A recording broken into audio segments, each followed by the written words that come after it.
자, 뭐를 주고 싶어 하는지 한번 보겠습니다. 복과저죠. 첫 번째는 이 농업과 관련된 풍성함입니다. 오늘은 조금 길어도 양해를 부탁드립니다. 이게 본문 장수도 길고 내용도 좀 많다 보니까 제가 많이 줄이질 못했습니다. 자, 첫 번째 이 풍성함 살펴보겠습니다. 농업은 생계이면서 재산 문제입니다. 돈을 잘 벌고 잘 먹고 잘 사는 법입니다. 4절 5절을 읽어볼게요. 26절 4절 5절 내가 너희에게 철 따라 비를 주리니 땅은 그 산물을 내고 밭의 나무는 열매를 맺으리라. 5절 읽어주세요. 시작. 너희의 수작은 포도 딸 때까지 미치며 너희의 포도 타는 것은 파종할 때까지 미치리니 너희가 음식을 배불리 먹고 너희 땅에 안전하게 거주하리라. 네, 지금 이스라엘이 지금 광야에 있잖아요. 근데 이제 가나안 땅에 들어가게 되면 뭘 하여? 농사를 짓게 되죠. 그러면 밭에다가 이제 씨도 뿌리고 곡식도 할 겁니다. 또 논에다가 밭에다가 과일나무도 또 심어가면서 이렇게 작물을 키울 텐데, 농사에 있어서 가장 중요한 것은 햇빛 다음에 뭘까요? 비죠, 비. 오늘 단비가 내려요. 참 하나님께 감사한 게 강원도 산불이 이 비로 꺼졌답니다. 참 감사하죠. 농사에 중요한 거는 그 때에 맞는 비입니다. 비가 적당할 때 적당히 내려주면 곡식도 과일도 제대로 자랄 수 있습니다. 하나님은 이렇게 철에 따라서 이른 비와 늦은 비를 주겠다고 약속하십니다. 그래서 보리, 밀 같은 곡식뿐만 아니라 포도와 같은 과일들이 풍성하게 열려갖고 음식을 배부르게 먹을 수 있도록 그렇게 해주고 안전하게 살 수 있도록 해주겠다 약속하십니다. 곡식이 잘 맺혀갖고 이제 곡식을 이렇게 추수를 하는데 그게 포도 딸 때까지 계속된다는 거죠. 이게 뭔가 적으면은 금방 따고 말 건데 풍성하니까 계속 따서 포도 할 때까지 지금 할 거다. 그 다음에 또 포도 따는 것도 뒤에 뭐라 그래요? 뿌릴 때까지, 씨앗을 뿌릴 때까지 계속될 거다. 그 정도로 하나님이 풍성하게 해주신다고 약속하십니다. 창고가 비는 날이 없는 거죠. 그렇다 보니까 굶주림이 없습니다. 흉년이 없고 넉넉합니다. 우리로 치면 통장이 마이너스가 되지 않는 거죠. 잔고가 항상 있어요. 그리고 빌릴 만한 일이 안 생기는 거죠. 돈을 빌릴 만한 일이 안 생기는 거죠. 오히려 꾸어줄 일이 있을지언정. 10절에 보시면 10절 좀 넘어가서 너희는 오래 두었던 묵은 곡식을 먹다가 새 곡식으로 말미암아 묵은 곡식을 치우게 될 것이며 이런 말씀하셔요. 그러니까 묵은 곡식도 있어요. 그죠? 있고 또 새 곡식이 거기에다가 더 들어와요. 이런 식으로 하나님이 계속 채워주십니다. 반면에 자 이걸 비교해서 한번 볼 거예요. 풍성함, 궁핍함. 반면에는 불순종하면 어떻게 된다고 하십니까? 자, 거기 보면 18절로 넘어가 볼게요. 또 만일 너희가 그렇게까지 되어도 내게 청종하지 아니하면 너희의 죄로 말미암아 내가 너희를 7배나 더 징벌하리라. 지금 이 징벌한다, 7배나 징벌한다 하셨어요. 청종하지 않으면, 그죠? 그래서 여기 징벌한다라는 단어가 어떤 단어냐면 여기 써 있죠? 야사르라고 야사르라는 단어를 쓰고 있어요. 이 단어는 히브리 단어지만 무슨 뜻인가? 보통은 징벌한다고 하면 아예 끝장을 내서 다시 올라오지 못할 정도로 밟아버리겠다라는 생각으로 오해할 수 있습니다.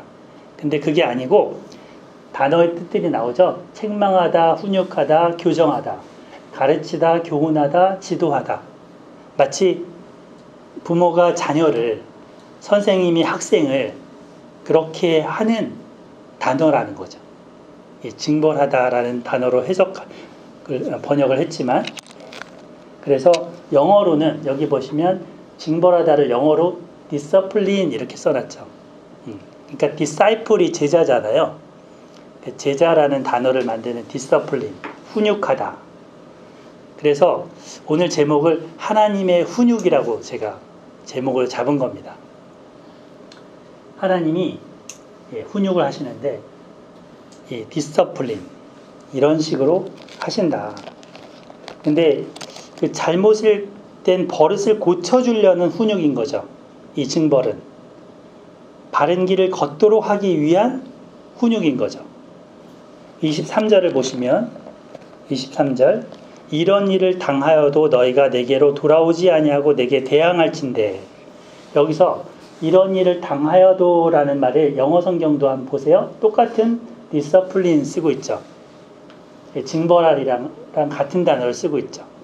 그러니까 너희가 이렇게 훈육을 받아도, 너희가 이렇게 이 책망을 받고 뭔가 가르침을 받아도 내게로, 하나님께로 돌아가지 않고 도리어 대항하여 이렇게 너희가 대든다면 어떻게 하신다라는 거죠. 징벌을 내리는 이유는 교정하기 위함인데, 고쳐지기를 원하는 마음인데, 이들이 그거를 받아들이지 않으면 이라는 겁니다. 선생님이 체벌을 했는데 학생이 도리어 눈에 쌍심지를 키면서 오히려 막 강목 들고 달려들어 보세요. 어처구니 없죠. 이렇게 자기 백성이 하나님을 대항하는 모습, 이 모습이 이 호세아서에 보면 나와요. 호세아서에 절절하게 나옵니다. 우리 하나님이 준 것으로 오히려 대들고 다가옵니다. 24절로 넘어가 볼게요. 곧 나도 너희에게 대항하여 너희 죄로 말미암아 너희를 7배나 더 치리라. 하나님도 감정이 있으시죠. 하나님이 그 백성과 더불어 다투시게 됩니다. 자, 19절로 앞으로 한번 와보실까요? 19절에 보면 내가 너희의 세력으로 말미암은 교만을 꺾고 너희의 하늘을 철과 같게 하며 너희 땅을 놋과 같게 하리니 너희의 수고가 헛될지라. 땅은 그 산물을 내지 아니하고 땅의 나무는 그 열매를 맺지 아니하리라. 지금 앞서 그 복하고는 정반대의 결과가 옵니다. 하늘에서 비가 안 내려옵니다. 하나님이 비를 안 내려주십니다. 하늘이 철판처럼 완전히 딱딱해서, 그리고 땅도 놋판처럼 딱딱해서 비도 안 오고 뿌렸던 씨앗도 밑에서 올라오지를 못합니다. 이것은 그들의 죄 때문이고 그들의 교만을 꺾기 위한 하나님의 경고입니다. 사랑하기 때문에 마음 아프지만 내리는 하나님의 또 다른 징계입니다. 이스라엘 역사에서 이러한 때가 자주 오게 됩니다. 특히 아합 때 두드러지게 나타납니다.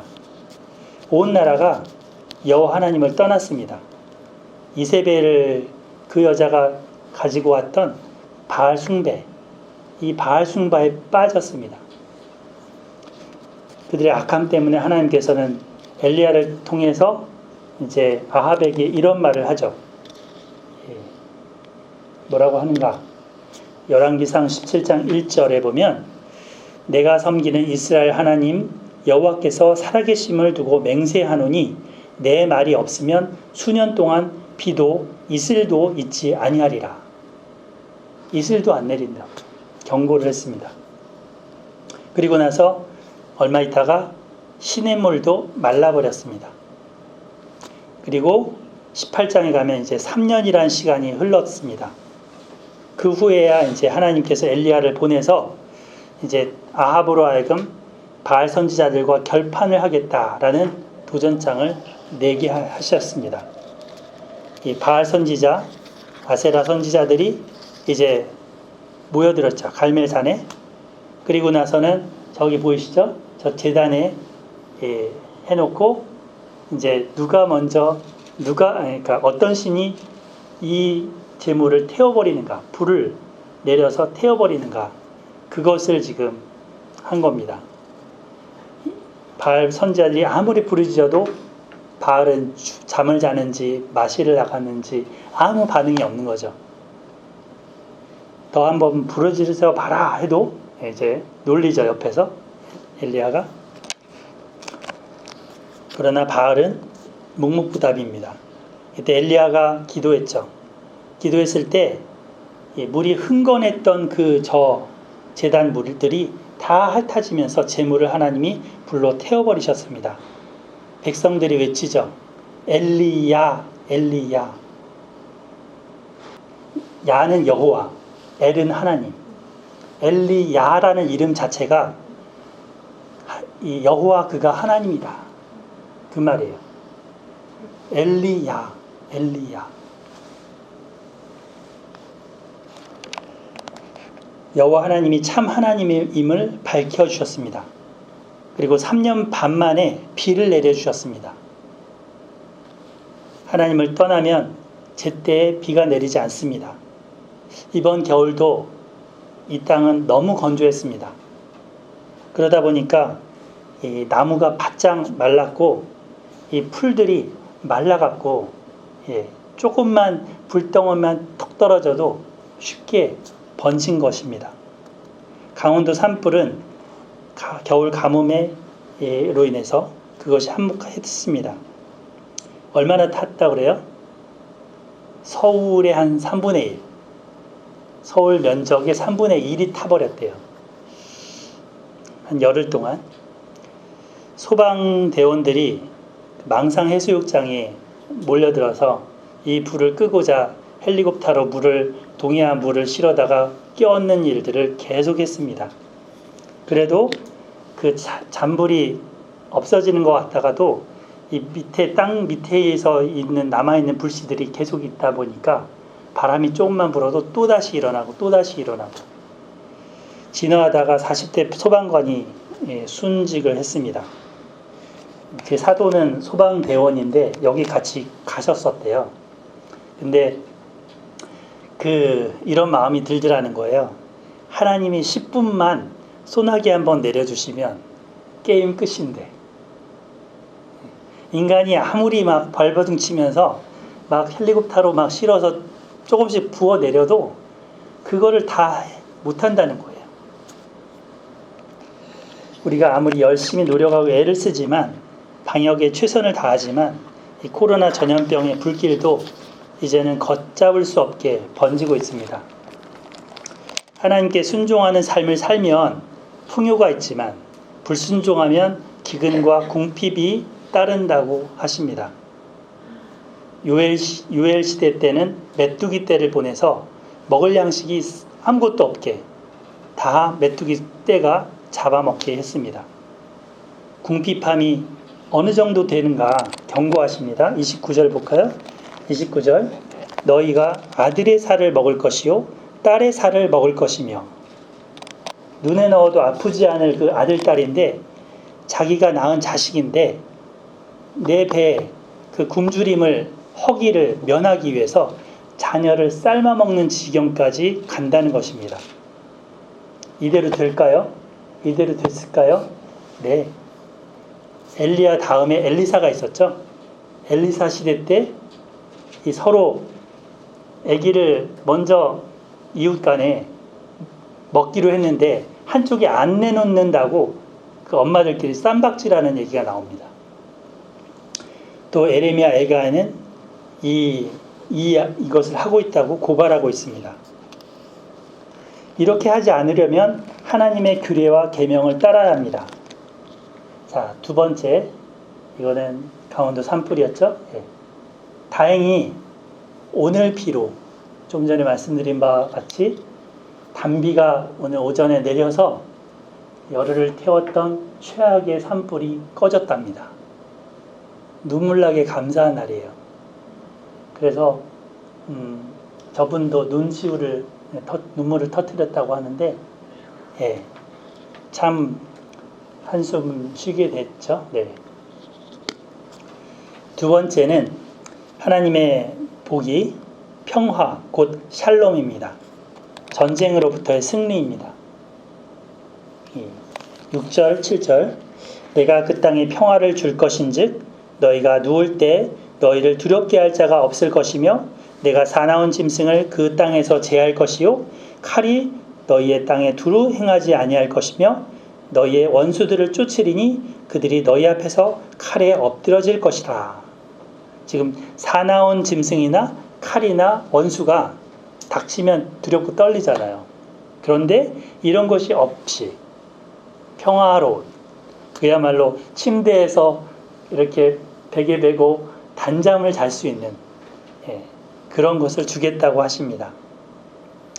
우크라이나 사태에 보면은 그 전쟁이 일어나니까 길게 늘어선 그 피난 행렬 보셨잖아요. 그런데 하나님은 이런 짐 쌀 일이 없을 거다라고 하십니다. 왜? 국경선을 하나님이 든든히 지켜주시겠다는 거죠.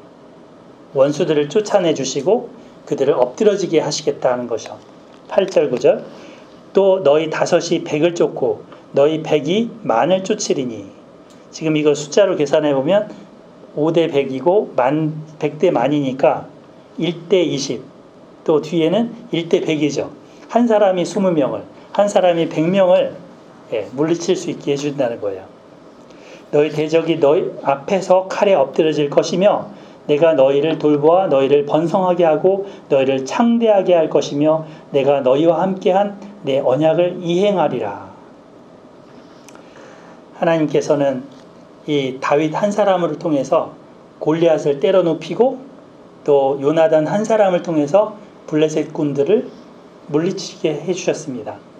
다윗과 요나단의 신앙과 용맹은 일당백이었습니다. 기드온도 마찬가지였죠. 여호수아 장군도 마찬가지였죠. 그래서 이 전쟁이라는 것은 하나님께 속한 전쟁이다라는 걸 알려주셨습니다. 가나안 전투에서는 31명의 왕들이 이 여호수아를 따르는 이스라엘 백성들 앞에 무릎 꿇었습니다. 그런데 여호수아한테 이 전쟁을 하기 전에 뭐를 하라 그랬어요? 너희가 막 총칼 연습하고 활쏘기 연습하고 이런 거 시키지 않았습니다. 여호수아한테 모세를 통해 주신 이 율법책을 주야로 묵상하라. 그 가운데 치우치지 말고 바로 행하라고 말씀을 붙들라고 하셨습니다. 그러면 하나님이 만사오케이, 하나님이 앞서서 이루실 거다 하셨습니다. 평화, 샬롬을 주시는 거죠. 반면에 불순종하게 되면 이와 반대로 패배와 전쟁, 그리고 위협이 있습니다.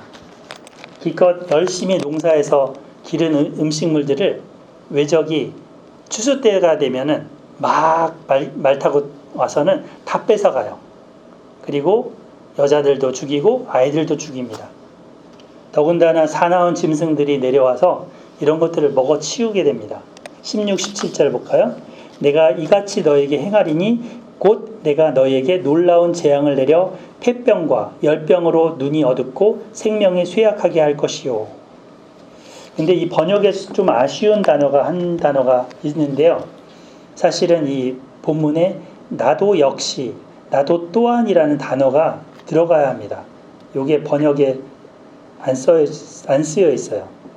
그러니까 나도 역시, 나도 또한 이같이라는 말이 물론 그렇지만 너에게 행하겠다라는 것입니다. 온갖 질병에 시달리게 하겠다는 경고죠. 폐질환 같은 경우는 걸리면은 숨이 잘 안 쉬어지죠. 거기다가 열병이라는 거는 온몸에 열이 나서 잠을 못 자게 합니다. 거기다가 또 뭐라 그래요? 눈이 어둡다. 눈이 침침하게 될 거다. 그리고 생명이 쇠약하게 할 것이다. 잘 걷지도 못하게 할 것이다. 라고 경고를 하십니다. 앞서 곡식과 과일이 풍성하다는 것, 그리고 평화와 승리하던 것, 이런 것과는 반대의 것을 말씀하십니다. 이어서 계속 보면 너희가 파종한 것은 헛되리니 너희 대적이 그것을 먹을 것이며 내가 너희를 치리니 너희가 너희의 대적에게 패할 것이요 너희를 미워하는 자가 너희를 다스릴 것이며 너희는 쫓는 자가 없어도 도망하리라. 25절로 넘어가 볼까요? 25절 한번 읽어주실까요? 25절 시작. 내가 칼을 너희에게로 가져다가 언약을 너희가 성읍에 모일지라도 너희 중에 연병을 보내고 그들을 넘길 것이며. 네, 여기 칼과 전염병 그리고 대적의 손이 그들을 쫓아다닌다고 하시죠. 칼에 안 죽는 사람은 전염병에 죽고 전염병에 살아남는 자는 이방의 포로로 끌려가는 겁니다. 여기 보시면 이제 이 한 사람이 나와요. 이 사람이 누굴까요? 서인자면 누굴까요? 네, 에스겔 해볼까요? 에스겔 따라해보세요. 에스겔. 네, 잘했어요. 이 에스겔 8장에 보면 5장이죠. 5장에 보면 이런 말씀을 하셔요. 너 인자야, 너 사람의 아들아, 너는 날카로운 칼을 가져다가 삭도 이렇게 자르는 칼로 삼아서 너의 머리털과 수염을 깎으라. 그리고 저울에 달아서 그거를 나누라 하셨습니다. 그 성읍을 에워싸는 날이 차거든 너는 그 잘랐던 머리털 수염 그것의 3분의 1을 이제 성읍 안에서 불사르라. 저 사람이 불사르고 있죠. 예. 그 다음에 3분의 1은 성읍 사방에 칼로 치라. 잡아서 칼로 착착착 치라는 거예요. 또 3분의 1은 바람에 이렇게 흩어 날리라 하셨습니다. 내가 그 뒤를 따라 칼을 빼리라. 이거는 무슨 의미입니까? 칼과 불과 포로로 산산이 흩어버리겠다는 경고입니다. 3분의 1은 불에 태워 죽이고 3분의 1은 칼로 죽이고 3분의 1은 포로로 끌려가게 하겠다 라는 거죠. 이렇게 하신 이유는 레위기 말씀대로 하나님이 성취하시는 겁니다. 그들이 괘씸해서 하나님이 심술을 부리는 게 아닙니다. 그들을 사랑하기 때문에 징계의 회초리를 드시는 것입니다. 깨닫고 돌아오기를 바라시는 것이죠. 그죠? 이대로 행하셨습니다. 하나님은 그 백성들이 악을 행할 때마다 깨닫도록 이방 민족을 통해서 보내서 그들을 괴롭게 하시고 그리고 그들이 부르짖으면 하나님께서 사사를 보내서 건져주시고 이렇게 계속 하셨습니다. 근데 이렇게 구해주실 때 감사하고 하나님께 사랑을 드려야 될 텐데 자꾸 자기 욕심대로 돌아가는 거예요. 우리 모습하고 별반 다르지 않죠. 우리도 위급할 때는 정말 내가 다급할 때는 기도하면서 하나님 살려주세요. 하나님 도와주세요. 하나님 제가 많이 부족하거든요. 하나님이 도와주시지 않으면 이 사태를 넘어갈 수 없어요. 이렇게 하다가도 그 일이 잘 해결되고 지나가고 나면 뒷짐지고 이렇게 하고 있지는 않는지 내 악한 습관대로 빠져서 살아가고 있지는 않은지 돌아보게 됩니다. 사사시대에는 사사들마저 악한 삶을 살다가 그들도 물들었습니다. 하나님께서는 이제 세 번째 하나님 말씀을 따라 준행하면 그들에게 함께 해주겠다. 그들과 함께 해주겠다라는 복을 말씀해 주십니다.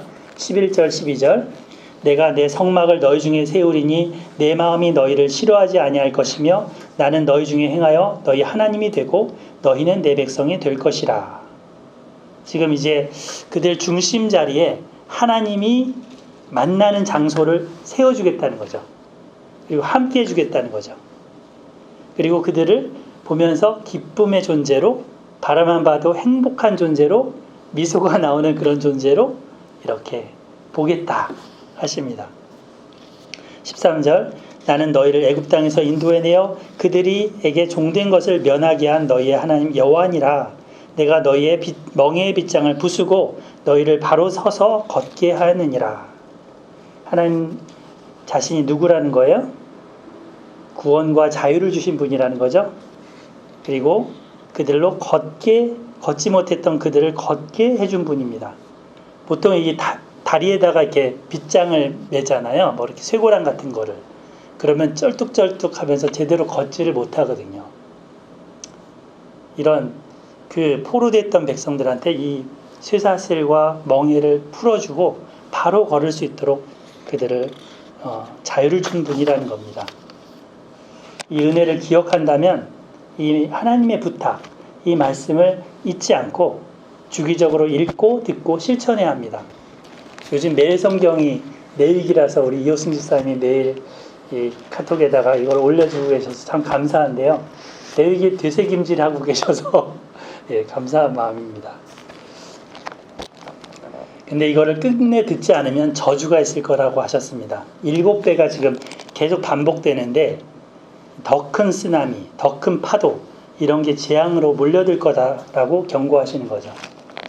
앞서 11절에서는 내가 내 성막을 너희 중에 세우리니 하셨는데 이제 반대로 부수겠다라는 말씀하십니다. 30절로 넘어가 볼까요? 30절 내가 너희의 산당을 헐며 너희의 분향단들을 부수고 너희의 시체들을 부서진 우상들 위에 던지고 내 마음이 너희를 싫어할 것이며 내가 너희의 성읍을 황폐하게 하고 너희의 성소들을 황량하게 할 것이요 너희의 향기로운 냄새를 내가 흠양하지 아니하고 그 땅을 황무하게 하리니 너희가 거주하는 너희의 원수들이 그것으로 말미암아 놀랄 것이며 내가 너희를 여러 민족 중에 흩을 것이요 내가 칼을 빼어 너희를 따르게 하리니 너희 땅이 황무하며 너희의 성읍이 황폐하리라. 그러니까 이 백성들이 이렇게 하지 말라고 누누이 이렇게 경고를 하셨는데 우리 역사서 읽어보면 특히 므낫세 왕 있죠. 므낫세 왕 때는 이 예루살렘이 만국 우상 전시관이 됐습니다. 심지어는 이 성전 안에다가 우상을 그려놓고 세워놓고 거기서 절하고 있었습니다. 바벨론에 완전히 멸망하기 직전까지 그 짓을 했습니다. 그래서 하나님이 방금 전에 나왔었죠. 에스겔 8장에 가면 예루살렘 성전, 솔로몬 이 성전에 이 에스겔을 성령으로 끄집어 올려서 부흥해서 거기다가 떨어뜨려 놓습니다. 이 앞에 저기 에스겔 보이시죠? 예. 그래서 그가 이제 보게 하십니다. 직접 보게 하십니다. 에스겔서 우리 8장 한번 찾아보실까요?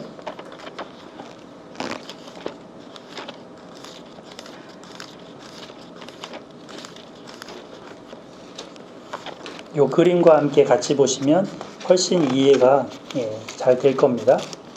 8장 보시면 여섯째 해 여섯째 달 초닷새에 집에 앉아 있었다 이런 말씀하시죠. 이게 BC 592년경입니다. BC 586년에 멸망을 해요. 예루살렘이. 그럼 몇 년 전이에요? 6년 전입니다. 그때 이 에스겔은 포로된 백성들 가운데 들어가 있었어요. 유다 장로들이 그 앞에 있었는데 하나님의 권능이 내리면서 이제 그를 한 모습 머리끄덩이를 잡아서는 이제는 예루살렘에 끌고 가십니다.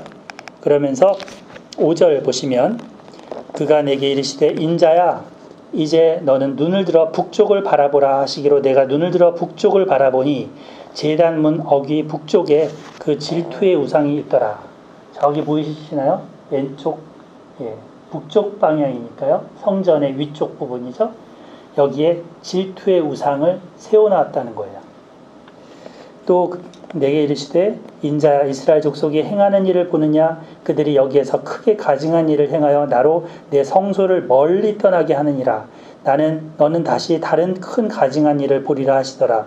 그가 나를 이끌고 뜰 문에 이르시기로 내가 본즉 담에 구멍이 있더라. 그가 내게 이르시되 담을 헐라고 하시죠. 그래서 헐고는 보라 하셨는데 10절에 보면 들어가 보니까 각양 곤충과 가증한 짐승과 이스라엘 족속의 모든 우상을 사방의 벽에 그려놨다는 거예요. 왜 그려놨을까요? 이거를 숭배하는 거죠. 더군다나 11절에 보면 이스라엘 족속의 장로 중 70명이 있는데 마치 사내들인 공회 같은 그런 우두머리예요. 의회에 있는 그런 국회의원들 같은 중직자들이죠. 거기 서 있었어요. 근데 사반의 아들 야사냐도 그 가운데 섰고 하는 말씀이 나오죠. 이 사반이란 사람이 누구냐면 요시야 왕 때 성전 수리를 맡았던 사람입니다. 그리고 대제사장 hil기야가 성경책을 그 성전에서 수리하다가 발견해서 가져왔는데 그것을 왕 앞에 읽어준 사람입니다.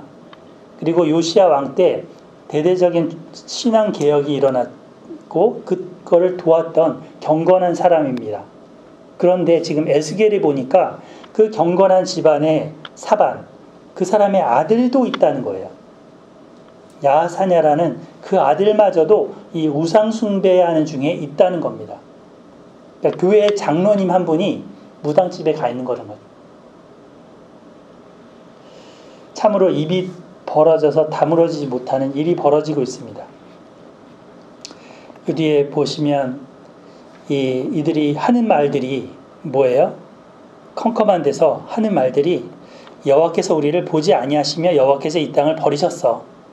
하나님이 우리를 떠났어. 하나님도 우리 하는 거 몰라. 이런 식으로 얘기하고 있는 거죠. 근데 더 큰 가증한 일이 있습니다. 이 14절에 보면 전으로 들어가는 북문에 이르는데 거기 여인들이 앉아서 단무스를 위하여 애곡하고 있었죠. 여기 보이시죠? 이 장로들 우상숭배 저 끝에 보면 단무스를 위해서 애곡하는 여인들 모습이 나옵니다. 인자야 네가 더 큰 일을 보았느냐 하시면서 또 데리고 나가서 그 지금 제단과 현관 사이에 25명이 있는 이들이 무슨 일을 하고 있냐면 여기서 이쪽 바라보면 태양이 뜨죠. 태양이 동쪽에서 뜨잖아요. 여기를 바라보면서 태양 숭배를 하고 있는 거예요. 뒤에는 하나님이 계신 곳이잖아요. 하나님을 등지고 우상을 향해서 절하고 있다고요. 여인들은 이 담무스라는 우상에게 그 신화를 따라서 의식을 하고 있는 거예요. 어떤 의식을 하고 있는 거예요. 이 담무스 우상 숭배는 뭐냐면 창세기 10장에 니무롯이 나오죠. 이 니무롯의 아내가 세미라미스라는 여자였어요. 근데 니무롯이 죽자 니무롯이 환생했다고 하면서 아들을 하나 낳는데 그 니무롯이 환생한 아들이다라는 거예요. 아니 남편이 없는데 아들이 나올 수 있나요? 없잖아요. 그죠? 근데 그거를 남편이 환생한 아들이다라고 하면서 신격화했습니다. 그 애가 담무스예요. 그러면은 아들이 신이면 엄마는요? 엄마도 신이죠. 세미나비스 자기도 신격화를 했습니다. 그러면서 모자신, 엄마신과 아들신을 만드는 신화가 이루어진 거예요. 근데 이 담무스 이 신화는 뭐냐면 이 니무롯이 언제 다시 환생하느냐? 봄이 되면 싹이 트고 작물이 올라오잖아요. 그게 바로 담무스가 환생한 것을 나타낸다는 거예요. 여름이 되면 풀이 죽잖아요. 이제 가을이 되면서 시들잖아요. 그거는 담무스가 죽는 거라는 거죠. 그래서 그때는 여인들이 애곡하게 합니다. 울게 합니다. 담무스가 죽으니까.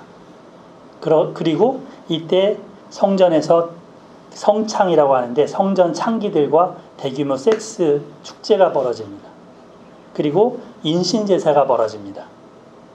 지금 에스겔서에서는 여인들이 우는 것만 기록을 해놨는데 고고학 그 학자들이 이런 부분들을 다 밝혀냈어요. 이런 일들이 벌어지고 있던 겁니다. 성전에서. 아니 저기 산당 저기 멀리가 아니고 바로 하나님의 코앞에서 이 악하고 가증한 일들이 벌어지고 있었던 것입니다.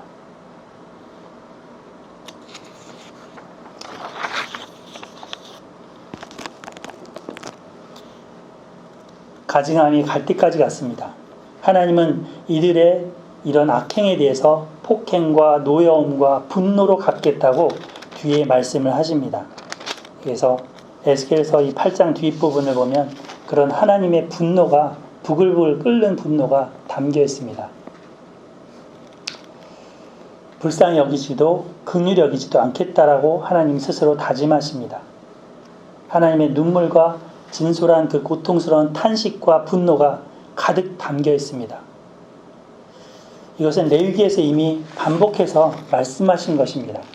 하나님을 떠나면 하나님의 세굴라, 하나님의 그 소유, 보물, 그 보석 박힌 반지 같은 그 보배로운 존재가 이제는 싫은 물건, 똥냄새 가득한 그 가증한 물건처럼 되어버리는 것입니다. 이제 땅은 그들이 이제 쫓겨나가고 죽고 포로로 다 잡혀나가고 난 다음에서야 비로소 안식을 얻습니다. 34절, 35절, 레위기 26장 34절, 35절입니다. 너희가 원수의 땅에 살 동안에 너희의 본토가 황무할 것이므로 땅이 안식을 누릴 것이라. 그때 땅이 안식을 누리리니 너희가 그 땅에 거주하는 동안 너희가 안식할 때에 땅은 쉬지 못하였으나 그 땅이 황무할 동안에는 쉬게 하리라. 이 35절에 의하면 이들이 안식년을 지켰던 것 같아요? 안 지켰던 것 같아요? 희년을 지켰던 것 같아요? 안 지켰던 것 같아요? 안 지켰죠. 땅이 쉬지 못했다 하잖아요. 쉴 새 없이 착취했던 그 대가를 그들이 이제 받게 될 것입니다. 선물로 받았던 그 땅을 잃어버리고 아브라함이 처음 살았던 그 갈대아 우르, 그 땅으로 쫓겨나갑니다. 다시 원점이 됩니다. 하나님이 창세기 11장 12장에서 아브라함을 갈대아 우르에서 불러서 가나안 땅에 심어 놓으시고 잠시 이집트에서 막 크게 부풀려서 이 가나안 땅에 심어 놓으셨는데 이제 다시 원점으로 돌아가는 겁니다. 그리고 종기입니다. 36절부터 39절에 보면 그들은 스스로 두려움에 벌벌 떨게 되고 굴러가는 나뭇잎에도 놀랄 것이라고 하시죠. 혹시라도 원수가 와서 또다시 구타하고 학대하지 않을까 걱정하면서 잠을 설치게 됩니다. 나라 없는 식민지 백성으로 아무 힘이 없게 됩니다. 쇠잔하리라. 이제는 아무 소망도 없는 나날을 보내게 될 것입니다. 그들 명색은 하나님 백성인데 비참한 신세로 전락합니다. 자, 여기까지가 이제 두 번째 단락이었고요. 마지막 세 번째 단락으로 끝을 맺겠습니다. 40절부터 끝까지 이제 회복에 대한 말씀을 하십니다. 40절, 그들이 나를 거스른 잘못으로 자기의 죄악과 그들의 조상의 죄악을 자복하고, 거기 밑줄 그어보세요. 죄악을 자복하고, 또 그들이 내게 대항함으로 나도 그들에게 대항하여 내가 그들의 원수들의 땅으로 끌어갔음을 깨닫고, 또 거기 끌어갔음을 깨닫고에 밑줄 그어보세요. 그러니까 자기의 조상의 죄악을 자복하고 끌어갔음을 깨닫고 그 할례 받지 아니한 그들의 마음이 낮아져서 밑줄 그어보시고 그들의 죄악의 형벌을 기쁘게 받으면 밑줄을 그어보시면 이걸 이어서 읽어볼게요. 죄악을 자복하고 내게 대항함으로 끌어갔음을 깨닫고 마음이 낮아져서 형벌을 기쁘게 받으면 이게 조건이에요. 한마디로 한 단어로 얘기하면 회개죠. 회개, 돌이킴. 그것이 일어난다면 하나님의 훈육이 지금 뭔가 역할을 한 거죠. 그렇게 됐다면 어떻게 하십니까? 하나님께서 언약을 기억하시겠다 합니다. 가까이서부터 나가죠. 야곱, 그 위로 이삭, 그 위로 아브라함, 이렇게 이들과 맺은 언약을 기억하시겠답니다. 땅을 주시겠다는 언약, 자손을 번성시키겠다는 하늘의 별과 같이 바다의 모래같이 만들겠다는 그 언약을 기억하시겠답니다. 그들이 하나님이 되시고 그들은 하나님의 백성이 될 것이라는 언약을 기억하시겠다 하셨습니다. 다 끝난 것 같은데 다 이제 없었던 일처럼 돼버린 것 같은데 그 불씨가 하나님의 이 소망의 불씨가 다시금 피어오릅니다. 44절 그런즉 그들이 그들의 원수들의 땅에 있을 때 내가 그들을 내버리지 아니하며 미워하지 아니하며 아주 멸하지 아니하고 그들과 맺은 내 언약을 폐하지 아니하리니 나는 여호와 그들의 하나님이 됨이니라. 45절 읽어주실까요? 시작. 내가 그들의 하나님이 되기 위하여 민족들이 보는 앞에서 애굽 땅으로부터 그들을 인도하여 낸 그들의 조상들의 언약을 그들을 위하여 기억하리라. 나는 여호와이니라. 하나님은 언약의 하나님이십니다. 잘못할 때 때리시지만 그 노여움을 영원히는 갖지 않으십니다. 긍휼이 풍성하신 분이시기 때문이죠. 돌이키면 받아주십니다. 탕자가 아버지를 떠나 먼 길로 갔다가 허랑방탕했지만 뉘우치고 돌아왔을 때 아버지는 달려나가 목을 안고 입을 맞추면서 받아주셨습니다. 돌이키는 자를 위해서 잔치를 베풀어 주셨습니다. 하나님의 말씀은 훈육이 목적이지 처벌이 목적이 아니었습니다. 우리가 마음을 강팍하게 하면 하나님도 우리를 적대시하실 것입니다. 하지만 우리가 겸손하게 나의 잘못을 인정하고 뉘우치면 하나님이 불쌍히 여기시고 예수님 안에서 죄의 용서를 해주십니다. 우리를 기억해 주십니다. 그토록 잘해주고 먹여주고 우리 자녀를 키워주는데 어느 시기에 얘네들이 크다 보니까 이제 막 뭘 좀 알게 되면서 자녀들이 부모를 쉽게 여기고 대들고 대항할 때가 있습니다. 반항식이죠. 반항식. 이걸 우리는 사춘기라고 하죠. 그래서 그때는 달래도 보고 책망도 하고 어떤 경우는 아예 부모 관계가 틀어지기도 합니다. 하지만 주님 안에서 관계 회복이 일어나야 합니다. 서로가 겸손히 받아주는 그런 시기가 이제 있게 되면 그 전보다 더 가까워질 수 있습니다. 근데 이게 언제 가능하느냐? 우리 자신이, 부모는 하나님과의 관계가, 자녀들도 하나님과의 관계가 회복될 때 확실하게 잘 일어납니다. 서로가 겸손히 받아주는 그 시기가 있게 될 때 이렇게 붙여놓게 되시는 거죠. 하나님의 복과 저주의 말씀을 들으면서 여러분은 어떤 생각이 드십니까? 구약 지금 에스겔까지 갔잖아요. 그 구약의 역사가 그대로 이대로 갔구나. 이 26장대로 그대로 이루어졌구나라는 걸 보시죠. 포로 귀환 시기까지 가잖아요. 우리 인생도 마찬가지입니다. 그렇습니다. 우리가 넘어졌다가 다시 일어나야 합니다. 비록 거스를 때도 있지만 여전히 언약의 말씀을 기억해 주신다는 하나님 앞에 돌이켜야 합니다. 마음이 낮아져서 형벌을 기쁘게 받으면 하나님이 언약을 기억해 주신다고 했습니다. 다니엘은 이 바벨론 땅에서 이 약속을 믿고 기도했습니다. 정말 마지막입니다. 다니엘 기도를 보고 마치겠습니다. 다니엘서 9장 8절 10절입니다. 제가 읽을게요. 주여, 수치가 우리에게 돌아오고 우리의 왕과 우리의 고관과 조상들에게 돌아온 것은 우리가 주께 범죄하였음이니이다마는 주 우리 하나님께는 긍휼과 용서하심이 있사오니 이는 우리가 주께 패역하였음이오며 우리 하나님 여호와의 목소리를 듣지 아니하며 여호와께서 그 종 선지자들에게 부탁하여 우리 앞에 세우신 율법을 행하지 아니하였음이니이다. 다니엘서 9장에서 이렇게 말하고 있죠.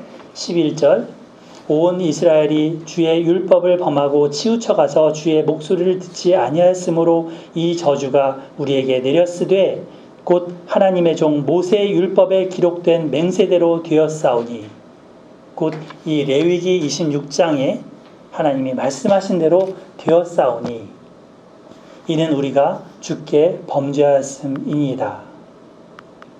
70년간의 종살이를 하게 된 것은 우리의 범죄함 때문입니다 라고 인정합니다. 그리고 다니엘은 이 분노를 거두시고 레위기 이 후반부에 약속하신 그 말씀을 근거로 하나님의 노여움을 떠나게 해달라고 간구합니다. 아버지, 약속하셨잖아요. 우리는 정말 이런 말 들으면 제가 아빠지만 제가 약속을 했다면 자녀가 이런 말 하면 어떻겠어요? 이효승 집사 어떠세요? 약해지죠. 약속했잖아요. 이 말 들으면. 하나님 약속하셨잖아요. 이렇게 들이밀면 하나님 마음도 움직이는 거죠. 다니엘이 이렇게 기도합니다. 16절 주여 구하옵나니 주는 주의 공의를 따라 주의 분노를 주의 성 예루살렘 주의 거룩한 산에서 떠나게 하옵소서. 이는 우리의 죄와 우리의 조상의 죄악으로 말미암아 예루살렘과 주의 백성이 사면에 있는 자들에게 수치를 당함이니이다. 그러하온즉 우리 하나님이여 주는 주의 종의 기도와 간구를 들으시고 주를 위하여 주의 얼굴빛을 주의 황폐한 성소에 비춰 주십시오. 이렇게 간구하는 것은 오로지 주님의 크신 긍휼을 의지하는 것입니다. 주여 19절입니다. 마지막 써있죠. 한번 같이 읽어볼까요? 주여 시작. 주여 들으소서. 주여 용서하소서. 주여 귀를 기울이시고 행하소서. 지체하지 마옵소서. 나의 하나님이여 주 자신을 위하여 하시옵소서. 이는 주의 성과 주의 백성이 주의 이름으로 일컬음 다 되님이다. 아멘. 우리도 이 기도를 놓고 기도합시다. 주여 삼창이 여기서 왔어요. 주여 주여 주여. 다니엘처럼 우리가 이 나라를 놓고 기도합시다. 이 나라에 1000만 기독인이 되었었고 각지마다 십자가가 서고 성경이 흔하게 되었었지만 정작 우리의 삶과 말은 말씀과 떠난 삶이었습니다. 아까 보셨잖아요. 기독교인이라는 3분의 1이 어디를 간다고요? 점집과 무당집을 드나든다고요. 미신이 가득하고 분열과 증오와 다툼이 가득하게 됐습니다. 사치가 가득하고 자녀들은 이기심만 기르는 그 교육에 빠져 있습니다. 자연은 파괴되고 숨을 쉬지 못하는 그 공기 속에 마스크를 쓰지 않으면 살 수 없게 됐습니다. 기도합시다. 이 땅의 죄악을 대신해서 우리 자신이 회개합시다. 하나님의 복이 다시금 이 땅에 돌아올 수 있도록 그렇게 기도합시다.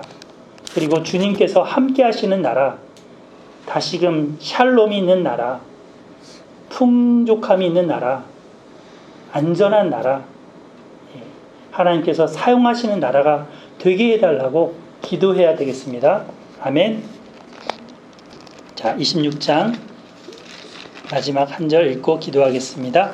12절 말씀 읽고 기도하겠습니다. 26장 12절 시작. 나는 너희 중에 행하여 너희의 하나님이 되고 너희는 내 백성이 될 것이니라. 아멘. 기도합니다. 하나님 아버지, 우리를 자녀 삼아 주셔서 감사합니다. 하나님 아버지께서 저희를 바른 길로 가도록 말씀을 주셔서 또 이 말씀을 따를 때 복과 생명과 샬롬을 주신다고 약속해 주셔서 감사합니다.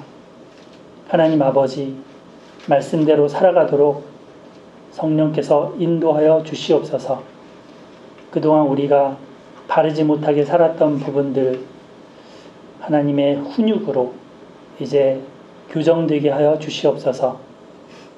사람들과 환경을 통하여 주의 말씀을 통하여 하나님의 훈육을 저희가 받았는데 하나님께 대항하여 거부하였던 부분들, 그러한 시간들 용서를 구합니다. 주님, 저희가 겸손하게 낮은 마음으로 순전하게 받도록 하겠습니다. 주님, 이 땅에 전염병이 가득하고 또 풀과 나무들은 불에 타고 정치는 갈라져서 서로 싸움질하고 공의는 외치지만 정작 정의는 없는 하나님, 그러한 땅이 되어버렸습니다. 주님, 고쳐주시옵소서. 주님, 이 나라가 무속과 각종 불의에 어그러진 것들이 많은데 하나님, 징계를 가벼이 여기지 않게 하여 주시고 중하게 여김으로 고쳐갈 수 있도록 하여 주시옵소서. 지도자들과 백성들에게 참된 지혜를 주옵소서.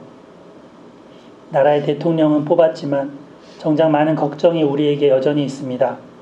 주님께서 긍휼과 은총을 내려 주시옵소서.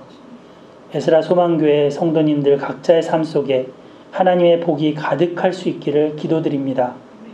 코로나로 인해서 감염으로 고통하는 지체들을 주님 고쳐주시고 회복시켜 주시옵소서. 이 한자리에 모여 기쁘게 할렐루야 찬양하며 주의 말씀을 또 함께 나눌 수 있는 날이 속히 오게 하여 주시옵소서. 주 예수님의 이름으로 기도드립니다. 아멘.